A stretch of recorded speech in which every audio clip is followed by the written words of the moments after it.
చిత్రం ఏమిటో తెలుసా? కోపంలో ఉన్నవాడు అవతలవాడిని నిందించినప్పుడు అవతలవాడు బాధపడకపోతే వీడి కోపం ఎక్కువ. అదో విచిత్రం. నాకు ఎవరి మీదో కోపం వచ్చింది అనుకోండి, పరమేశ్వరుడి దయ వల్ల అలా రాకుండుగాక, వచ్చిందని నేను ఎవరి మీదకో వచ్చి ఉద్ధతితో మాట్లాడి వాళ్ళని నిందించాను అనుకోండి, వాళ్ళు చిరునవ్వునవి ఆయన కోపంలో ఉన్నారులేంటి పట్టించుకోక్కర్లేదు అన్నాడు అనుకోండి, నాకు ఇంకా కోపం వచ్చేస్తుంది. మనిషివా పశువువా తిరుచుంటే పట్టించుకో, ఇంకా కోపడతాడు. అందుకే క్షమయైవ నిరస్యతి, అసలు దాని జోలికి వెళ్లకుండా ఓర్పుతో కేవలం వింటూ మనసులో మాత్రం ఈశ్వరాయి ఇతను మన్నింపబడుగాక, ఈశ్వరాయి ఈయన మన్నింపబడుగాక అని ఎవరు విడిచిపెట్టాడో వాడు చాలా చాలా గొప్పవాడు. వాడు ఎంత గొప్పవాడు అంటే వచ్చిన కోపాన్ని ఓర్పు చేత పైకి రాకుండా తొక్కేశాడు కిందకి. అది ఎటువంటిది అంటే యథోరగస్తజం జీర్ణాం సవై పురుషముచ్యతే. పాముకి కుబుసం ఎక్కడ పుడుతుంది? తనలోనే పుడుతుంది. పాము కుబుసం బయట ఎక్కడ నుంచో తెచ్చి అంటించుకోదు. కుబుసం దాని ఒంట్లోనే పుడుతుంది. దానిలాగే ఉంటుంది ఆ కుబుసం. కానీ ఆ కుబుసం కానీ పాముకుందా దానికి కళ్ళు కనపడవు, చాలా ఇబ్బందిలోకి వెళుతుంది పాము. అందుకే ఇది ఏం చేస్తుందంటే ఒళ్ళంతా కుబుసం పట్టింది అని తెలుసుకోగానే ఏదైనా ఒక గరుకైన దాని మీద ఒళ్ళు రుద్దుతుంది. రుద్దితే ఆ గరుకైన దానికి తగిలి మొత్తం పాము రూపాన్ని పొంది ఉన్న ఆ పొర కింద వదిలేస్తుంది. అందుకే చూడండి, పాములు తిరిగే చోట కుబుసాలు వేలాడుతుంటాయి చెట్లకి. పాము మీద చుక్కలు ఎలా ఉంటాయో దాని మీద చుక్కలు కూడా అలాగే ఉంటాయి. ఇది నాలా ఉంది, నా ఒంట్లో పుట్టింది, చక్కగా నాకు అతుక్కునుంది కదా అని పాము ఉంచుకోదు, వదిలేస్తుంది.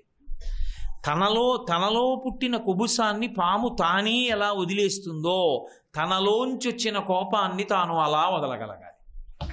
యథోరగస్తచం జీర్ణాం సవై పురుషముచ్యతే. అసలు నిజానికి మనుష్యుడు అన్నవాడెవరు అంటే అదిగో ఆ ప్రయత్నం చేసిన వాడెవరో వాడు మనుష్యుడు. అసలు ఆ ప్రయత్నమే లేకుండా కోపం అన్నదాన్ని పరిశీలనమే చెయ్యకుండా కోపం వస్తే వశుడైపోయి కోపం రాకపోతే మామూలుగా ఉన్నవాడు మనుష్యుడు కాడు. కోపము రావాలి, వచ్చినప్పుడు పరిశీలించి దానికి దూరంగా ఉండడం ఎలా ఉంచాలో, అత్యంత ప్రమాదకరమైనది ఆవహిస్తోందని దాన్ని తొక్కేయాలి కిందకి. యథోరగస్తచం జీర్ణాం సవై పురుషముచ్యతే. అందున మనుష్య జన్మ ఎందుండేటటువంటి పెద్ద ప్రమాదం అంతా ఎక్కడుంటుంది అంటే అన్ని పునర్జన్మలకి కారణమేవి అంటే ప్రధానంగా ఈ రెండే, కామక్రోధములే. దాని తమాషా మాడిపోయిన మనసు మాత్రం సంకల్ప వికల్పముల నాపదం. అది ఎప్పుడు కామం ఏదో కోరిక, పక్కన క్రోధం, కామం క్రోధం, కామం క్రోధం. విషయాన్ని పరిశీలించడం దోషం కాదు. ఇప్పుడు కుటుంబంలో ఉన్న తర్వాత కుటుంబంలో ఇది ఇలా ఉంది, అది అలా ఉంది, ఇది ఎలా జరుగుతుంది, అలా జరుగుతుందని పరిశీలించడం తప్పు కాదు. పరిశీలించిన విషయాన్ని పరిశీలన వరకు పరిమితం చెయ్యాలి, కానీ తాదాత్మ్యత పొంది కోపానికి కారణం చేసుకోకూడదు. అది గొప్ప విషయం. ఏదో సమస్య వచ్చింది, ఆ సమస్యకి ఎవరో కారణం అనిపించింది. అప్పుడు ఆ సమస్యకి కారణం ఎందుకు వచ్చింది, వాళ్ళ జీవన విధానం ఎందుకు అలా తయారైపోయింది, దానివలన అలా ఎందుకు ఇబ్బంది కలుగుతూ ఉంటుంది, దానివలన యువతల వాళ్ళు ఎందుకు క్లేశపడుతూ ఉంటారు, దాన్ని పరిశీలించడం తప్పు కాదు. కానీ పరిశీలించి దాన్ని నువ్వు క్రోధాన్ని పొందడానికి ఒక కారణంగా మార్చుకోకూడదు. నువ్వు పరిశీలనగానే ఉంచి ఆ సమస్యకి పరిష్కారం ఏమైనా ప్రతిపాదన చేయగలవా అన్నది చూసుకోవాలంతే. తప్పించి నువ్వు దాని వలన కోపానికి వశుడు అయిపోతే సమస్యకి పరిష్కారం ఉండదు, నువ్వు పశువు అయిపోతావు. నువ్వంటే నేను మిమ్మల్ని అంటున్నాను అనుకోకండి, నేను అని అనుకోండి. మీరు ప్రాజ్ఞులు, మీరు ఎందుకు వశులవుతారు? నాకు నేను చెప్పుకుంటున్న విషయం. కాబట్టి విషయ పరిశీలనం ఒక్కటే మార్గము తప్ప విషయ పరిశీలనమునందు తాదాత్మ్యత కూడదు. అందుకే మీరు పెద్దల విషయంలో చూడండి, విషయ పరిశీలనం చేసేటప్పుడు రాగద్వేషములకు వశులైపోయి ఉద్వేగపడిపోరు. చక్కగా ప్రశాంతంగా అది ఎప్పుడు చెయ్యాలో అప్పుడు ప్రశాంతంగా ఉన్నప్పుడు పరిశీలనం చేస్తారు, అంతేగాని ఉద్వేగంలో ఉన్నప్పుడు పరిశీలనం చేయకూడదు. మళ్ళీ మనసు కోపానికి వశం అయిపోతుంది. వశం అయిపోతే ప్రమాదాలు వచ్చేస్తాయి. చిన్నప్పుడు కలిసి ఆడుకున్న అన్నదమ్ములు, ఎందరో అన్నదమ్ములు ఒకళ్ళ ముఖాలు ఒకళ్ళు చూసుకోరు. ఏ తండ్రి వల్ల వృద్ధిలోకి వచ్చాడో ఆ తండ్రి ముఖం చూడరు. ఏ తండ్రి కడుపున బిడ్డలు పుట్టారో ఆ బిడ్డలు తండ్రిని ఆహ్వానించారు. ఏ తల్లి స్తన్యాన్ని తాగి వాడు బతికాడో ఆ తల్లిని వాడు పిలవడు, పోషించాడు. ఎక్కడి నుంచి వచ్చే ఈ రాగద్వేషాలని, కోపానికి కారణాలని మనసులోకి ప్రవేశపెట్టబట్టే కదా ఇన్ని అల్లర్లు వచ్చాయి. పరమేశ్వరుడు నిర్మించాడు ఇవన్నీ. మనం నిర్మించుకున్నవి కామక్రోధముల చేత. కానీ నేను ఉపన్యాసం చెప్పినంత తేలిక మాత్రం కాదు గెలవడం. నేను కూడా వశుడనైపోవచ్చు. ఎందుకో తెలుసా? అది లోపల ఉన్న దొంగ.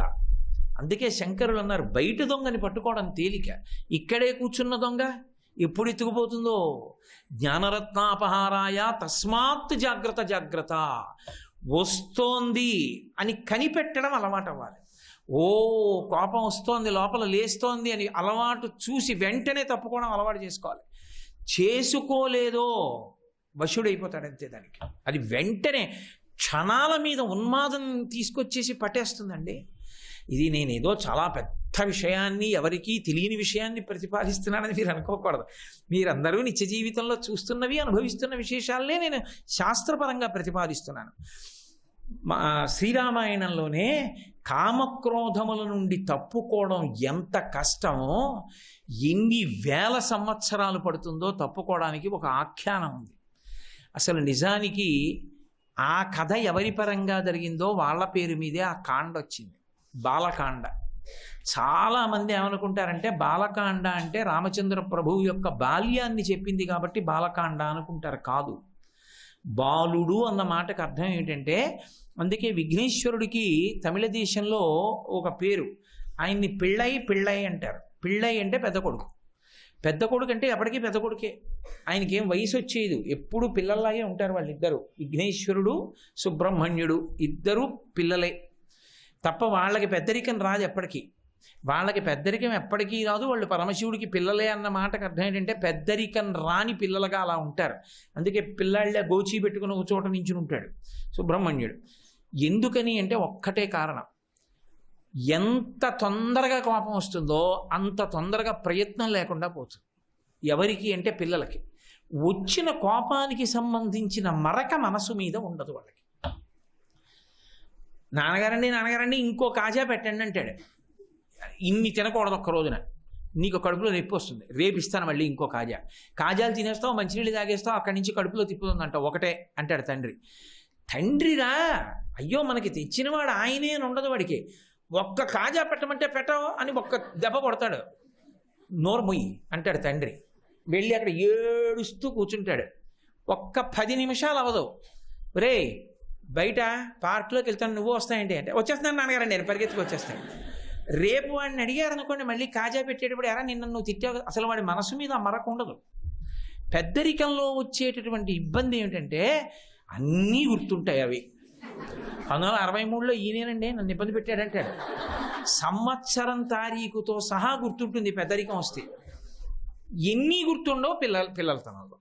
అందుకే సుబ్రహ్మణ్యుడు వినాయకుడు పిల్లలుగా ఉంటారు కాబట్టి వాళ్ళని పట్టుకోవడం తేలిక. మన గురించి వాళ్ళకి గుర్తుండదంటే గుర్తుండదని వాళ్ళకి జ్ఞాపక శక్తి లేక కాదు, వదిలేస్తారు. పోన్లేరా వాళ్ళు పిల్లలు మన్నీ పిల్లలుగానే చూస్తారు, అనుగ్రహిస్తారు. అందుకే తొందరగా అనుగ్రహించే దైవతములు. అందుకే శాస్త్రం వాళ్ళకి రూపం కూడా ఇవ్వలేదు. పసుపింత ముద్ద చేసి పూజ చేసే వచ్చేస్తాడు. అంత తొందరగా అనుగ్రహించేవాడిని తొందరగా వచ్చేట్టు పెట్టాలి తప్ప ఏదో చాలా నువ్వు చేస్తే తప్ప రాడండి అంటే ఉపయోగం ఏమిటి? అందుకే శాస్త్రం కూడా అంత తేలిగ్గా వచ్చే అవకాశాన్ని ఇస్తుంది. బాలకాండ అంటే బాలురు అన్న మాటకు అర్థం ఏమిటో ఇప్పుడు నేను మీతో చెప్పా. హృదయమునందు ఏ విధమైనటువంటి కామక్రోధ స్పర్శ లేనివారు. ఇక వారి మనసు ఓ కోరిక పుట్టడం, అది తీరినా తీరకపోయినా ఒక్కలాగే ఉంటాడు తప్ప తీరిందని సంతోషపడిపోడు, తీరలేదని ఆవేశపడిపోడు. చిత్రం ఏమిటంటే ఇవాళ నేను మొన్న ఒక మ్యాగజైన్లో చదివా, అసలు కోరిక తీరినప్పుడు ఈ మనుష్యుడు ఎక్కువ శక్తిని కోల్పోతాడు. తీరనప్పుడు కన్నా, తీరక కోప్పడినప్పుడు కన్నా తీరినప్పుడు ఎక్కువ శక్తిని కోల్పోతాడు. అంటే తృప్తి కలిగింది అనుకోండి, నాకు కోరిక తీరినప్పుడు నేను ఎక్కువ శక్తిని కోల్పోతాను. కోరిక పుట్టి అది తీరినా తీరకపోయినా ఒకలాగే ఉన్నాడు అనుకోండి, అప్పుడు ఇక ఆయన కదలడానికి అవకాశం ఏముంది నాకు చెప్పండి? మనసు కదులుతుంది ఆయన? అది కదలదు. ఎందుకంటే కోరిక ఏదో ధర్మబద్ధమైన ఓ కోరిక, అది తీరింది ఈశ్వరానుగ్రహం, తీరలేదు ఈశ్వరానుగ్రహం. ఇంకా తన మనసు ఎందుకు కదులుతుంది? కదలదు. వాడు బాలుడు. బాలుడు ఎప్పుడూ పెద్దల మీద పడినట్టు పరిణితి కలిగినటువంటి వ్యక్తి భక్తుడు పరమేశ్వరుడి మీద ఆధారపడి జరిగినా జరగకపోయినా ఈశ్వరుడికి ఆపాదించి వదిలేస్తాడు. అదిగో ఆ స్థాయికి వెళ్ళిపోయిన వాడు విశ్వామిత్రుడు. విశ్వామిత్రుడు బాలుడు. విశ్వామిత్రుడి కథ చెప్పింది కాబట్టి బాలకాండ, తప్ప రాముడి బాల్యం చెప్పింది కాబట్టి బాలకాండ కాదు రామాయణం. విశ్వామిత్ర కథ వలన బాలకాండ. విశ్వామిత్ర కథ ఎక్కడ చెప్పారు?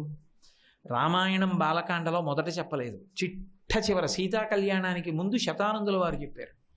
అది కూడా ఎందుకు చెప్పాడంటే, రామా నువ్వు ఎవరి రక్షణలో ఉన్నావో తెలుసా, ఈయన ఎంతటి మహానుభావుడో నీకు తెలుసా, ఇవాళ లోకపూజితుడై బ్రహ్మర్షి అయి ఈ స్థానాన్ని పొందడానికి ఆయన ఎన్ని కష్టాలు పడితే, కామక్రోధములను రెండింటిని గెలవడానికి ఆయన పడిన కష్టాలు ఎన్నో తెలుసా అని అడిగాడు. అంతఃశత్రువులను. విశ్వామిత్రుడు క్షత్రియుడు, రాజు, రాజ్యాన్ని పరిపాలన చేస్తూ భూమండలాన్నంతటినీ గెలిచాడు.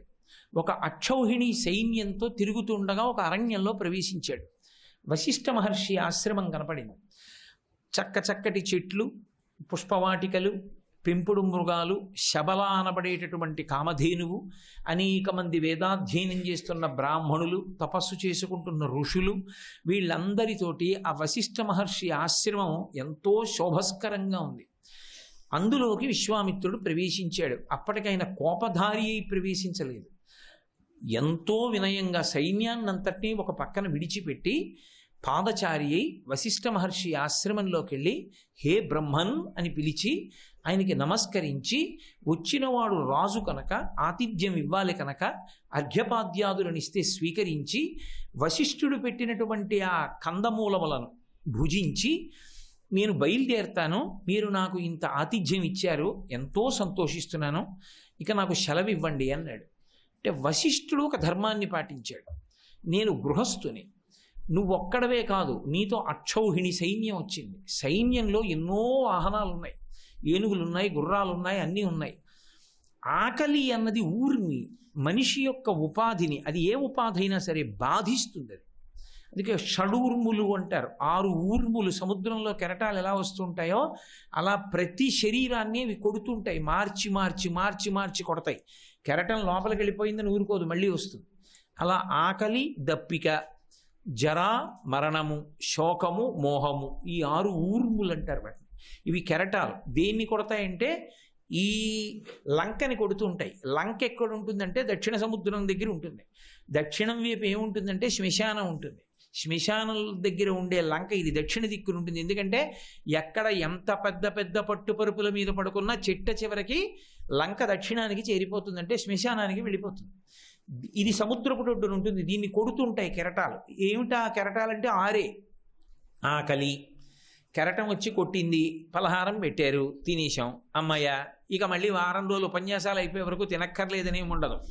మధ్యాహ్నం మళ్ళీ కొడుతుంది కెరటం, మళ్ళీ తిన్నాడు, అయిపోయిందని ఉండదు, మళ్ళీ రాత్రి మళ్ళీ కొడుతుంది కెరటం. దప్పిక, తాగుతాడు మంచినీళ్ళు, మళ్ళీ కాసేపు ఆగి మళ్ళీ కెరటం కొడుతుంది, మళ్ళీ తాగాలి. ఆకలి, దప్పిక, శోకము, మోహము.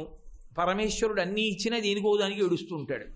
మోహము, అజ్ఞానం, ఏదో అది లేదు ఇది లేదు, ఏదో మాయ, జర, వృద్ధాప్యము, మరణము, అక్కడతో దరిద్రం వదిలిపోతుంది. అది ఆఖరి కెరటం. కాబట్టి 6 కెరటములు ఎప్పుడూ కొడుతూనే ఉంటాయి సమస్త జీవులు. వీటిని ఊర్ములు అంటారు. ఈ ఊర్మి బాధాకరం. అవతల వాళ్ళు చాలా బాధ పొందుతారు దాని వలన. ఇది వశిష్ఠుడి యొక్క తాత్పర్యం. అవతల ప్రాణులన్నీ ఆకలితో ఉన్నాయా, నీకొక్కడికి నేను కందమూలాలు పెట్టి పంపిస్తే ఏం లాభం, అందరికీ భోజనం పెడతాను ఉండు అన్నాడు. విశ్వామిత్రుడు అన్నాడు, ఇంతమందికి అక్షౌహిణి సైన్యానికి వాహనాలకి పెట్టడం అంటే మాటలా? ఆయన చూస్తే ఋషి, పాపం ఏదో తపస్సు చేసుకుంటున్నాడు, ఎందుకు ఆయన్ని ఇబ్బంది పెట్టడం అని విశ్వామిత్రుడు అనుకున్నాడు. అప్పటికి చాలా మంచివాడు ఆయన. అప్పటికి చాలా మంచివాడని ఎందుకంటున్నారంటే, కామక్రోధాలు లేవనంతసేపు ఎవరైనా మంచివాళ్లే. ఏమీ వద్దు, మేమేదో మా పాటలు మేము పడతాం, మేము బయలుదేరుతాం, మీరు మాకు ఆతిథ్యం ఇచ్చారు, మీరు మా ఎడల ఎప్పుడూ ఇటువంటి స్నేహభావాన్ని ఉంచండి, ఓ నమస్కారం, బయలుదేరుతున్నాను అన్నాడు. తన నియమం పోతుంది, తన ధర్మం పోతుందని వశిష్ఠుడు నిగ్రహించాడు. కాదు కాదు, మీ అందరూ భోజనం చేసి వెళ్ళమని. ధర్మశాస్త్రంలో ఒక మాట ఉంది, ఒక్కసారి అడగాలి భోజనం చేయమని. కుదరదండి, నాకు చాలా ముఖ్యమైన వ్యవహారం ఉంది, భోజనం చేయని వెళ్ళిపోతున్నాను అన్నాడు అనుకోండి, 10 మాటలు అనకూడదు, భోజనం చేసి వెళ్ళండి చేసి వెళ్ళండి. సరే, వశిష్ఠుడు భోజనం చేసి పెడతానన్నాడు. అందుకని విశ్వామిత్రుడు సరే పెట్టండి. ఏ తక్కువ, ఇంత సైన్యానికి అన్నం పెట్టాలి.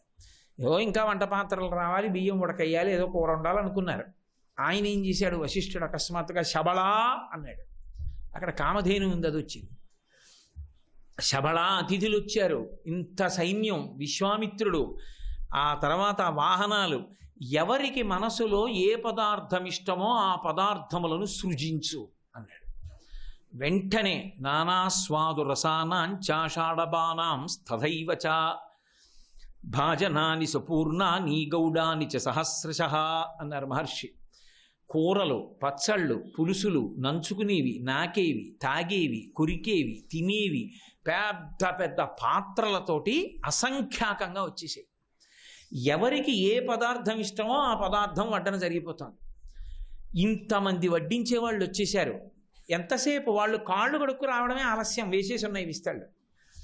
సైన్యం అంతా తిని అబ్బబ్బబ్బబ్బబ్బా ఏం భోజనం, ఇలాంటి భోజనం మనం ఎప్పుడూ చేయలేదు. గొప్పగా పెట్టాడు వశిష్ఠ మహర్షి, నిమిషం ఆలస్యం లేదు. అందులో భోజనం పెట్టడం అనేటటువంటి మాటలో తాత్పర్యం ఉంటుంది, కాలనియమం ఒకటి ఉంటుంది. పెట్టడం ప్రధానం కాదు, ఆకలి వేసినప్పుడు పెట్టాలి. అంతేగాని ఎప్పుడో పెడితే ఏం ఉపయోగం? 3:30కి పెట్టారండి భోజనం అంటే వాడు తినడానికి ఓపికలాగా పడిపోయే స్థితిలో అన్నం పెట్టి ఏం ప్రయోజనం? కాబట్టి వెంటనే పెట్టాడు భోజనం. వాళ్ళందరూ ఎంతో పరవశించిపోయారు. ఇప్పుడు విశ్వామిత్రుడు వెనక్కి వెళ్ళడానికి ఇష్టపడలేదు. మళ్ళీ వశిష్ఠుడి దగ్గరికి వచ్చి ఓ మాట అన్నాడు, అయ్యా మీకు నేను ఎన్ని గోవులు కావాలో అన్ని గోవులు ఇస్తాను. ఏదో ముందు 10,000 అన్నాడు, 1,00,000 అన్నాడు, గుర్రాలు ఇస్తానన్నాడు, ఏనుగులు ఇస్తానన్నాడు, రాజ్యం ఇస్తానన్నాడు, ఏం కావాలన్నా ఇస్తాను, నాకు మాత్రం ఆ శబళని ఇచ్చేయండి అన్నాడు. అంటే వశిష్ఠుడు అన్నాడు, నువ్వు ఏది ఇస్తాననైనా చెప్పు, అది మాత్రం ఇవ్వ. ఇప్పుడు ఏమైంది, కామమునకు పక్కన పుట్టాలి కదా చెల్లెలు. ఇప్పుడు ఇంకొక కొత్త సిద్ధాంతం పట్టుకొచ్చాడు విశ్వామిత్రుడు. ఆయన అన్నాడు, ఎంత తమాషాగా మాట్లాడాడంటారు, ఋషి కదూ, ఋషితో మాట్లాడుతున్నాడు కాబట్టి ధర్మం చెప్పాడు. రత్నం హి భగవన్నేత రత్నహారీచ పార్థివ తస్మాన్నే శబళాం దేహి మమైషా ధర్మతో ద్విజ అన్నాడు. రత్నం హి భగవన్నేత, లోకంలో రత్నం ఎక్కడున్నా రాజుదే. రత్నము అంటే అత్యంత విలువైనది అని. ఈ లోకంలో ఎప్పుడు ఎక్కడ విలువైన పదార్థం ఉన్నా అది ఎవరి దగ్గరున్నా రాజుగారిది వాడు పెట్టుకున్నట్టు, రాజుగారి తీసేసుకోవచ్చు. కాబట్టి రత్నహారీచ పార్థివ, పార్థివ అంటే రాజు అన్న మాటకు అర్థం ఏంటంటే రత్నహారీచ, విలువైన దాన్ని తీసేసుకుంటాడు ఆయన. కాబట్టి తస్మాన్నే శబళాం దేహి, మర్యాదగా నువ్వు నాకు ఇచ్చేసేయి ఆ కామధేను. ఇవ్వకపోతే మమైషా ధర్మతోద్విజ, అది ధార్మికంగా నాకే చెందుతుంది, విలువైంది కాబట్టి, నీది కాదు. నాకు ఇచ్చేసామా గొడవలేదు, ఇవ్వకపోతే బలవంతంగా తీసుకెళ్తాను. ఎందుకనంటే నీది బలవంతంగానే తీసుకెళ్ళడం కాదు, నాది నేను తీసుకెళ్తే నువ్వు అడ్డొచ్చావు కాబట్టి తీసుకెళ్తున్నాను. ఇప్పుడు ఏమైంది, అన్నం పెట్టినందుకు అల్లరి వచ్చింది. వశిష్ఠుడు అన్నాడు, అలా కుదరదు, నేను ఇవ్వను అని చెప్పడానికి కారణం ఒక్కటే, స్వాహాకార వషట్కారో విద్యాంశ్చ వివిధాస్తథా ఆయత్తమత్ర రాజర్షే సర్వమే తన్న సంశయ. అసలు నా జీవితం అంతా ధేను ఒక్కదాని మీదే ఆధారపడింది. ఎందుకంటే స్వాహాకార వషట్కారో విద్యాంశ్చ వివిధాస్తథా, స్వాహాకారము కానీ వషట్కారము కానీ, అంటే స్వాహ అని యజ్ఞం చేస్తారు. యజ్ఞం చేసేటప్పుడు ఆవు ఉండి తీరాలి. ఎందుచేత అంటే ఆవు లేకుండా ఎన్ని వేద మంత్రాలు వచ్చినా ఉపయోగం ఉండదు. భూమిని శుద్ధి చెయ్యాలి, భూమిని శుద్ధి చేయకుండా యాగశాల పెట్టకూడదు. అందుకని భూమిని శుద్ధి చెయ్యాలంటే గోమయంతో అలకాలి. యజ్ఞం చెయ్యాలి అంటే ఆవు నెయ్యి ఉండాలి, ఉంటేనే కదా వేయడం హవిస్సు, లేకపోతే ఎలా వేస్తారు, వేయలేరు. 2, గోవు ఉంటే తప్ప అసలు ఈ యజ్ఞయాగాది క్రతువులు నడవవు. ఆవు పాలు తాగితే తప్ప ధారణ శక్తి నిలబడదు. కాబట్టి విద్యలన్నీ దేని మీద ఉన్నాయంటే ఈ ఆవు పాల మీద ఉన్నాయి. పంచగవ్య ప్రాసనానికి ఆవు ఉండాలి. ఆవు పాలు, ఆవు పెరుగు, ఆవు నెయ్యి, ఆవు మూత్రము, ఆవు గోమయము, ఈ 5టిని కలిపి పంచగవ్య ప్రాసనం చేస్తారు. కాబట్టి ఇది లేని నాడు నా జీవితం లేదు. నా జీవితము, నా ఊపిరి ఈ గోవే. కాబట్టి నేను ఈ గోవుని ఇవ్వలేను. కాబట్టి నువ్వు ఆ గోవుని బలవంతంగా తీసుకెడతాను అనకూడదు, ఆ గోవు నాది. నువ్వు రాజుని తీసుకెళ్ళిపోతాను అన్నమాట అనకూడదు, అది ధూర్తతనం. విశ్వామిత్రుడు వినలేదు. కామమునకు పక్కనే అది ఎంత పాషండమవుతుంటుందో, ఎంత గట్టి పడిపోతుంటుందో, పక్కన క్రోధము కూడా అలా ఉంటుంది కదా. వశిష్ఠుడికి మాత్రం అది కాదు. ఎందుకని? ఆయన తనని తాను పరిశీలించుకోగలిగిన వాడు, అందుకే ధర్మం చెప్పి ఊరుకున్నాడు. విశ్వామిత్రుడు బలవంతంగా కామధేనువుని తీసుకుపోతున్నాడు సైన్యంతో. తీసుకుపోతుంటే ఆ ధేనువు వాళ్ళందరినీ తోసేసి వెనక్కి వచ్చింది. వచ్చి అదేంది, నేను నీకు చెందిన దానం, నీ ఆశ్రమంలో ఉంటున్నాను, నా పాలతో నా నీతితో నువ్వు యజ్ఞయాగాదులు చేస్తున్నావు, నువ్వు నన్ను విడిచిపెట్టావా, విశ్వామిత్రుడు బలవంతంగా తీసుకెడుతున్నాడా, నాకు జవాబు చెప్పని అడిగాడు. నువ్వు నన్ను విడిచిపెట్టేసి ఉంటే వెళ్ళిపోతాను, విశ్వామిత్రుడు బలవంతంగా తీసుకెడుతున్నాడా, ఆ విషయం నాకు చెప్పు అంది. ఎందుకంటే వశిష్ఠుడితో కదా జరిగింది సంవాదం. ఎంత గొప్ప మాట అడిగిందండి ఆ ధేనువు నిజంగా. వశిష్ఠుడు అన్నాడు, నేను నిన్ను విడిచిపెట్టడానికి కారణం లేదు, నిన్ను నేను వదిలిపెట్టేస్తున్నానడానికి నువ్వేదో తప్పు చేసి ఉండాలి, నువ్వు అలా ఏమీ చేయలేదు, కాబట్టి నేను నిన్ను విడువలేదు. విశ్వామిత్రుడు తీసుకెళ్ళిపోతున్నాడనడానికి కారణం ఒకటే, అతను రాజు, సైన్యం ఉంది, బలం ఉంది, నేను బ్రాహ్మణుడను, నాకు అంత శరీర బలం లేదు, కాబట్టి అతను బలవంతంగా నిన్ను తీసుకెళ్ళిపోతున్నాడు, కాబట్టి నేనేం చెయ్యను అన్నాడు. అంటే కామధేను అంది, నాకొక్క మాట చెప్పు, క్షత్రియ బలం గొప్పదా బ్రాహ్మణ బలం గొప్పదా, ఇంత తపస్సు చేసి ఇన్ని మంత్రములు తెలిసిన నీ బలం గొప్పదా, క్షత్రియ ధర్మంతో ఉన్న విశ్వామిత్రుడి బలం గొప్పదా, నీ నోటి మాట చాలు నాకు వానతి అంది. అంటే వశిష్ఠుడు అన్నాడు, అయితే నేను ఆజ్ఞనిస్తున్నాను, నువ్వు సైన్యాన్ని సృజించు అన్నాడు. అన్నం పెట్టడానికి సృజించినటువంటి శబళ సైన్యాన్ని సృజించదు. తస్య హుంబారవాజ్యాతా కాంభోజా రవిసన్నిభాః ఊధసత్వర సంజాతాః పప్లవాః శస్త్రపాణయః అన్నారు. అదొక్కసారి పెద్ద అంబారావం చేసింది. ఆ అంబారావం చేసేటప్పటికీ తస్య హుంబారవాజ్యాత కాంభోజా రవిసన్నిభాః, సూర్యబింబం ఎలా వెలిగిపోతూ ఉంటుందో అలా వెలిగిపోతున్నటువంటి వాళ్ళు అస్త్రశస్త్రధారులై కాంభోజులు జన్మించారు. ఊధసస్త్వర సంజాతాః, దాని యొక్క పొదుగు శిరములలోంచి పొదుగులోంచి అనేకమైనటువంటి వీరులు పప్లవులు అనేటటువంటి వాళ్ళు జన్మించారు.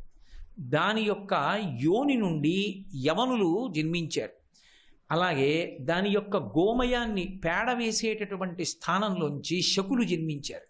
దాని యొక్క రోమ కూపములలోంచి వెంట్రుకల యొక్క ప్రారంభ స్థానముల నుండి కిరాతులు, హారీతులు, మ్లేచ్ఛులు పుట్టారు. కొన్ని లక్షల మంది పుట్టి కన్ను మూసి తెరిచే లోపల విశ్వామిత్రుడి సైన్యాన్నంతటినీ సంహరించేశారు. సంహరించగానే విశ్వామిత్రుడు తెల్లబోయాడు. విశ్వామిత్రుడి 100 కొడుకులు వశిష్ఠ మహర్షిని సంహరించడం కోసం వచ్చారు. వచ్చి 100 ఆయన మీద పడ్డారు.